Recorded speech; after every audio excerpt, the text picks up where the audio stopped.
It's hot. Welcome back to Buff's Garage.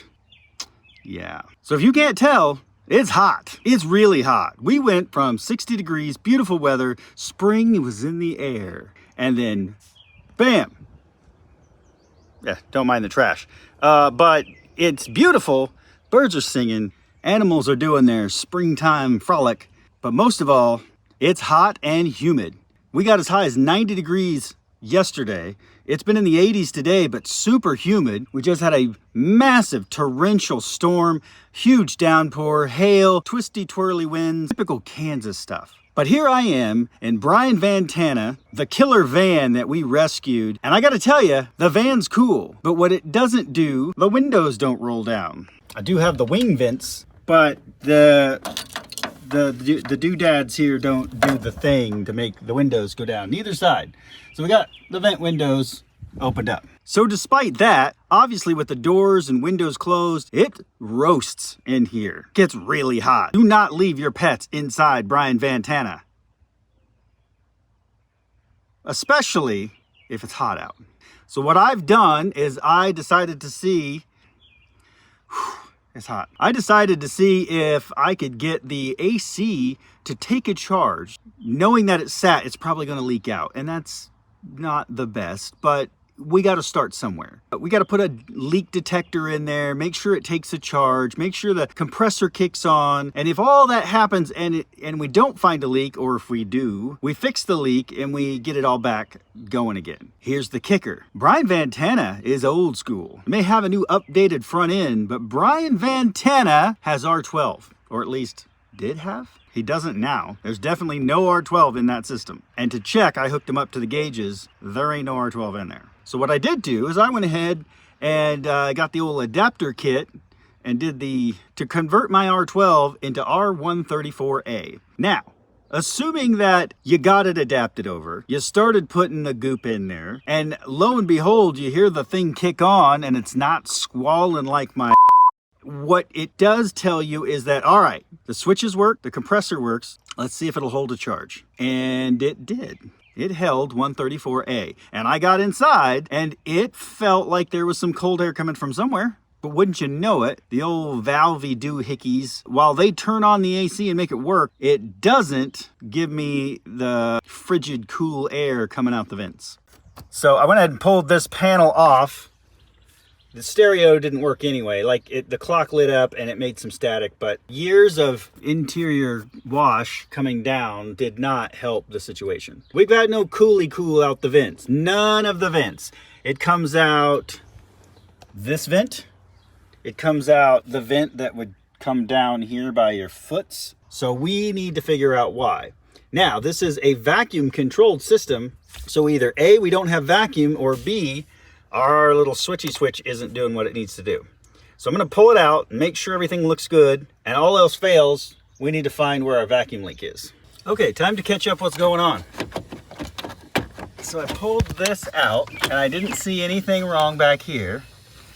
However, our main supply comes in here and over here, and then there's a splitter back there, and to that splitter there's a single vacuum line coming around the front. That vacuum line comes out this hole. And what had happened was this T had broken. And then that's supposed to feed to this vacuum container here and then off to the engine. So in this case, the T was broken, this line here was broken, and this wasn't hooked up.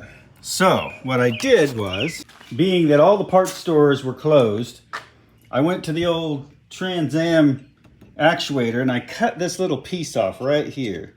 Yeah, I kind of messed it up, but it doesn't matter. This is not getting reused. I cut that piece off and that created a little coupler, and just to use the Dremel to trim that. I shoved that coupler into this broken plastic T right here as hard as I could get it, just really shoving it in there, using pliers and wiggling it in. And then I coated it in a thick coat of flex paste, thick rubber paste. It's good for sealing up roofs and stuff. And let it set. And while it was doing that, I routed a new piece of vacuum line that I got from the Trans Am and routed this new piece from that new coupler that I made all the way into the cab, which cut me up a little bit to get there, but routed it through. Then I pulled the old piece of vacuum line out of the splitter that was there. I mean, it's no flex to it anymore. It's just hard and brittle. I was able to get all that routed through, and then we're gonna fire this up and let it build vacuum.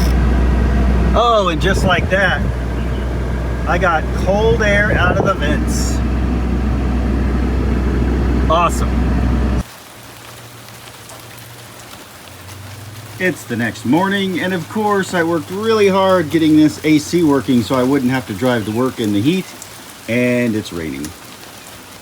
Typical Kansas.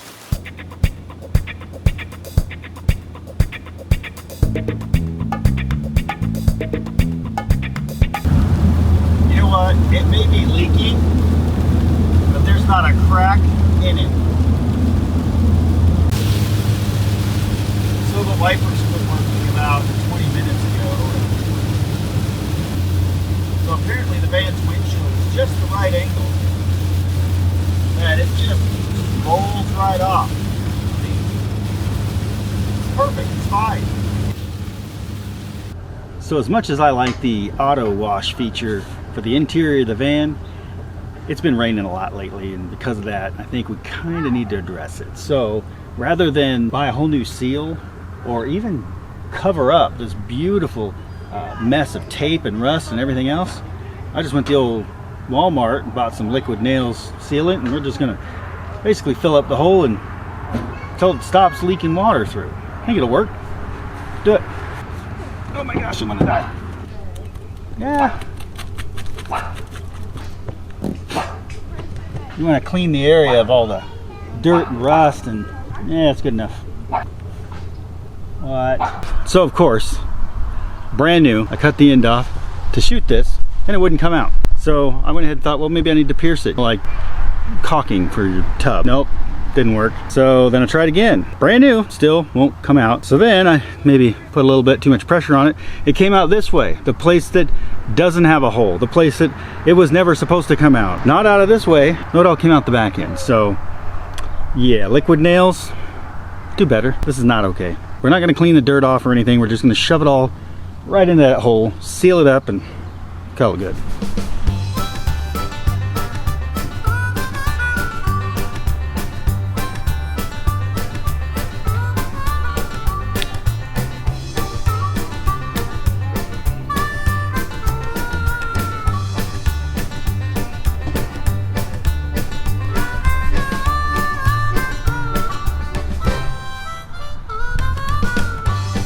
At Buff's Garage, we only do the finest in automotive windshield restoration.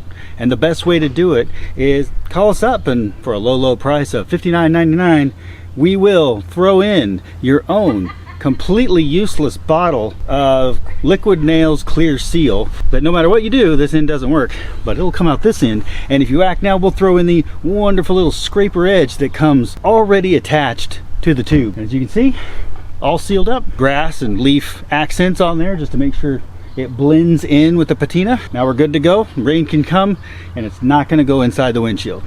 It does disable the auto wash feature, but that's the price that you have to pay for quality automotive restoration.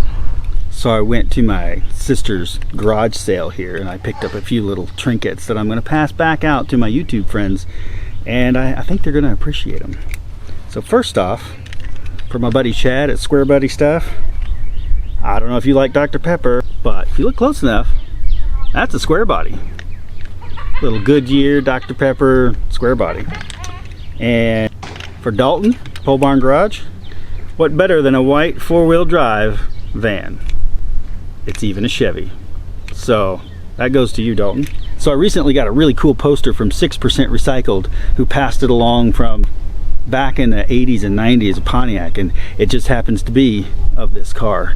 Cool little find, all at the garage sale here. My daughter and my niece went out with the metal detector that they got and started going around the yard, curious, trying to find treasure. and they found me something that they went and cleaned up and decided to show me. Well, I immediately fell in love with it, gave them $1, so they earned $1 for a day of hard work. All their metal detecting and their cleaning got me a really heavy duty old Hot Wheels A-Team van. Check that out. So that dude's gonna live in VANtana. So get out to your yard sales, your garage sales, flea markets, swap meets, whatever. Keep this going. Don't let this stuff hit the garbage. Don't let it hit the scrap pile. There's some cool stuff, and everybody I mentioned, watch your mailbox for your special gifts.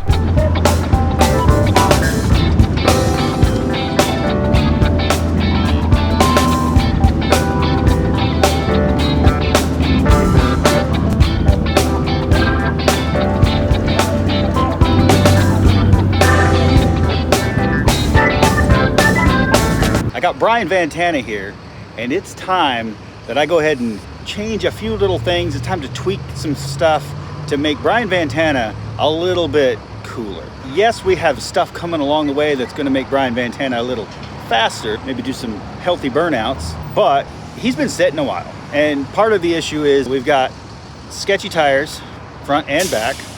We got a rear end that started making noise after the last burnout. Pretty sure the U-joints are bad, so I've got those coming. Just quite frankly, as much as this was cool in the day, the 90s front end's gotta go. So I've got an older front end coming, but until that shows up, let me at least get the feel of something retro in the van. So what I did was, I just said, what the heck, and I went right to my local auto parts store. Just do it in the parking lot, right?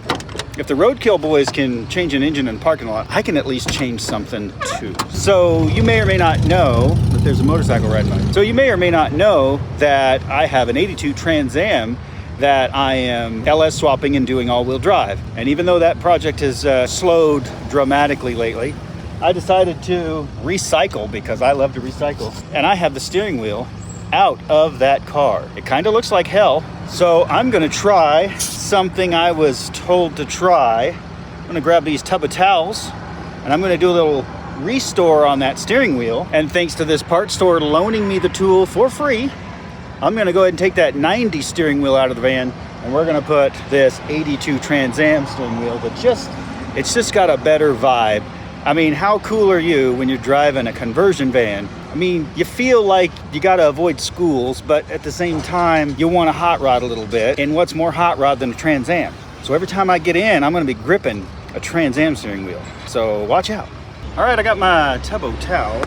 These things are actually pretty amazing. I use them when I'm out doing car stuff and I'm not near my home or near a sink. It'll actually clean you up pretty good. See how well it does on the steering wheel. So far, so good. Yep. Got quite a bit off. It's good enough for the girls we date. Real test will be getting the grime off of here, because we got a lot of years worth of dirt that has built up over time and just really gross. I'm pretty sure this Trans Am was raced, but not necessarily on a track or in any legal fashion. I believe it was a lot of back roads and racing on gravel and dirt. So either way, this part isn't going back in the car. Yeah, it's getting a full roll cage, race seats, probably the racing setup, steering wheel, so I can pop it on and off. So far, so good. Now, I do have a leather wrap coming for it, still cleaning. I've had people say, well, why don't you put like a chain steering wheel on there or something ridiculous? So I want to actually drive this comfortably down the road, and a 13-inch chain steering wheel, it's cool, but it's not driving across the country cool. This will give me enough style, a little bit of retro feel, while also being comfortable enough to drive cross country with it. I think I picked the busiest spot in town to try to do a video. Yeah, we hear you. Why is it that motorcycles can have as loud a pipes as they want and the cops don't bug them? But the minute you cut the old mufflers off the drag van here, all of a sudden they're all about trying to get you pulled over and give you a ticket. I think it's discrimination. It's because they can't be this cool and they want to be. All right, we have refreshed this steering wheel and the horn button. So I'm gonna go use my borrowed tool, pull the 90s steering wheel off the van, retrofit this and see if it fits. Now, if the noise is too bad, I apologize, because when I pulled in here, there was not a single other vehicle here. And for whatever reason, probably because it's around lunchtime, I've seen 3 FedEx trucks delivered here. So first off, FedEx, come on, get your stuff together. Why does it take 3 different trucks in the matter of 30 minutes to deliver packages? Why can't we consolidate them into 1 truck and deliver 1 time? This is why I don't run FedEx, but probably why you're paying too much for FedEx. Secondly, these guys are good. They were really nice to me. They usually charge you a deposit to take the tool out. The guy said, all I got's this used dirty one, and I said, dude, I'm gonna do it right in your parking lot and do the video. And he goes, oh, can I watch? And so I got the tool without a deposit today. Thank you, AutoZone. I appreciate you for letting me borrow this tool long enough just to pull this steering wheel. I have pulled the horn button off of. I've loosened the nut already. That's all there is to it on these. We're gonna put our tool, center it right where it's supposed to be, get the proper bolts in there. We're gonna lock them down right here, and there are corresponding holes in the steering wheel. And this bolt here sits on the center hub, and as you crank this down, pull the steering wheel back. I want to point out that I'm glad he gave me this used one, because if you've ever used a steering wheel puller, you can attest to the fact that the bolts get a little bendy, and this one got bendy. If it's bendy, that means it did the job, right? So it comes with these 2 washers. And now the Bambalance is coming. You know the best part about owning a conversion van? No matter where you go, everybody stops and stares. Because they themselves may not buy one, but everybody wants one. When I say everybody wants a piece of VANtana, I am not kidding. Everyone wants a piece of VANtana. So I'm pretty sure the horn don't work. But that could be a fuse, it could be something bigger. This piece right here. So with this piece right here, we have officially made this van 10 times cooler. You get in every time, you got, check it out, got your Trans Am logo right there. That's cool. Oh no, injured again. Good thing there's a medic here. Fixed. All of these specialized cleaners just to detail and clean your vehicle. What's the best cleaner that you guys use to make your paint, windows, and tires stand out? All right, so we got our supplies. We're gonna go do some finishing cleanup work on VANtana. Get them shining up a little bit before we do the full redo at Pole Barn Garage. So I wasn't quite sure what color to get, because in the light it looks blue and it looks green. So I did the right thing and I got a color shifting blue-green. That should, if not match, at least keep it consistent.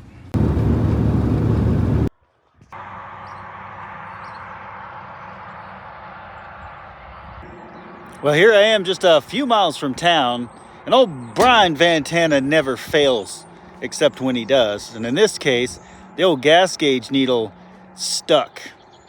Thought I had a quarter of a tank to go basically 8 miles. And in fact, it was on empty.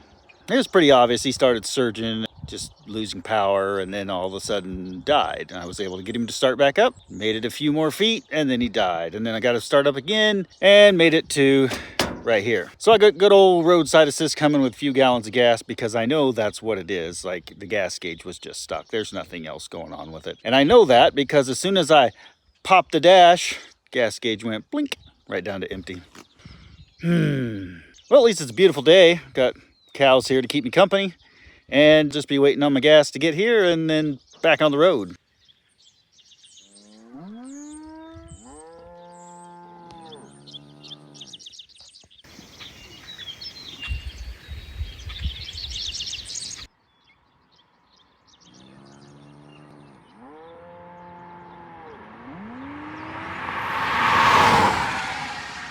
All right, rescue has been done. I've got some gas now. Good to go. It's alive! Well, despite running out of gas, I made it home, and now I've got to jump into more... What is that? What is that?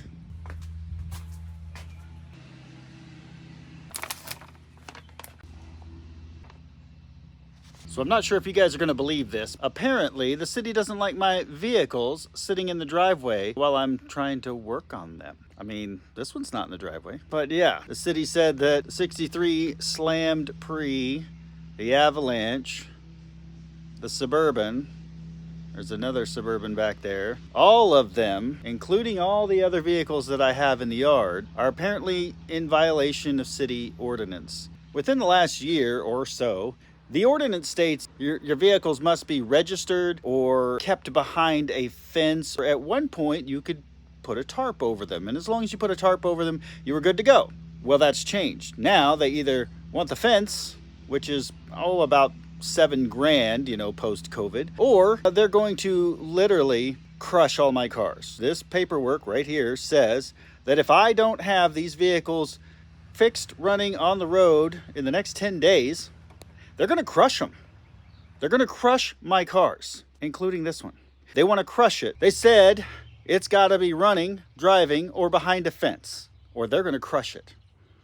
And the Avi, and the Suburban, and the other Suburban, and any other vehicles I have on the lot that isn't currently being driven and have a plate on it. Some of you might say that's just part of living in this civilized community in which we pay a lot of tax money for them to drive around and look at my property and deem it as not clean. So while I'll agree that it would be nice to have everything in my yard picked up all the time, everything looking good, the reality is I am a YouTuber. And I'm a car YouTuber at that. And because of that, I'm going to have vehicles laying around. I'm going to have parts laying around. And because I don't make the big YouTube money, I can't build a giant shop to put all my stuff in, you know, right next to my CNC machine. I have to actually work on my stuff when I have time, when I have space available. And right now, I'm constantly going. So here I am trying to decide what I'm going to do. I have lived in this community for the better part of 7 years in this very spot. I've taken pretty good care of my house. I, of course, do have a few vehicles, you know, just laying around, but the point is I'm either trying to get them running, they're part of the channel, or eventually I'm going to sell them. Whatever it is, they're my vehicles. I try to keep the place up, and I even give all the passers-by something beautiful to look at. But at the end of the day, I've got a crisis on my hands. I can't let them crush my cars. And now, I don't want you guys blowing up the Burlington PD. I don't want you blowing up the Burlington city offices. I'm not looking for that kind of support from you guys. But what I am looking for is some ideas on where to go next, because obviously I can't stay in Burlington. As much as I've enjoyed living here, this town just doesn't support the lifestyle that I'm trying to live. A more independent person who maybe doesn't have as much government oversight telling me what I can and can't do. And in this case, I don't want them touching my cars, especially this one right here. So here's what I need from you. I'm scouting out locations. I'm kind of looking in some other states that might have a little bit more support for someone with my particular hobbies and interests. And with that, I'd like you guys to help support what I'm about to do. So coming real soon, you're gonna see me packing all this stuff up, and I'm gonna relocate. Buff's garage is moving. It's gonna happen. And the whole point is, it's not about completely abandoning the town. It's not about trying to fight the power. At this point, I just want to do my thing. I want to be a YouTuber, and I want to have cars in my yard, and I want to be able to, you know, move them around as I need and have a place to put them. You know, I only bought this side yard to support my hobby, which was to fill with cars. And over the last, I say 5 years, when the code enforcement came to talk to me, they always told me, hey, if you can't put it behind a fence, you can put a tarp on it. And so I actually have stuff tarped for that exact reason. But these vehicles have been sitting here for a while, moved around, but still sitting here, and nobody said anything until now. And now all of a sudden it's a big hurry, 10 days, to get everything running, driving, and on the road, or a fence built, or they're gonna crush them. It's pretty frustrating. I want to be upset, but I kind of expected it. With this shift towards new vehicles, electric vehicles, more control over the owners and what they're driving, I felt like this was coming. The Burlington Police Department has always been good to me, and I know they're just doing their job to serve me with the paperwork. But at this point, I don't know what else to do, guys. So I'm gonna sell the house. I'm packing it up and I'm moving. And I've got to find a new home for Buff's garage. where's it gonna be? Where's the future of Buff's Garage? No matter what, you guys are gonna see it right here on the channel. You're gonna watch me evolve this from small town Burlington, Kansas with a 3-car garage to we're going big time. And by that I mean not here, because I don't have the money to build a big shop. But I will be looking for a big shop. So if you guys are in this Midwest area of Kansas, Missouri, Oklahoma, you know, even Arkansas, and you have a property that you're aware of, something comes to mind, something that you know, or you know the person. Let's be honest, I work with a budget, so I'm not spending thousands of dollars on something. I don't have it. But with selling the house and the garage, selling maybe a vehicle or two, I should be able to come up with enough to get something. But where am I gonna go? I don't know. But you guys can help me out. There's more to come from Buff's Garage. Thank you guys for supporting the channel. I truly appreciate everyone. Make sure to like, subscribe, even go down and hit the notification bell. And if you really like what you see, go ahead and grab you a Tappy Tap Club membership and you're gonna get priority videos before anyone else. I won't miss that. So watch the social media, hit me up on Facebook, Instagram, get into my Messenger and DMs. Let me know what you guys think. Of course, you can always put a comment down below. I do read every comment and I try to respond to all of them. Until next time, guys, thanks for watching Buff's Garage.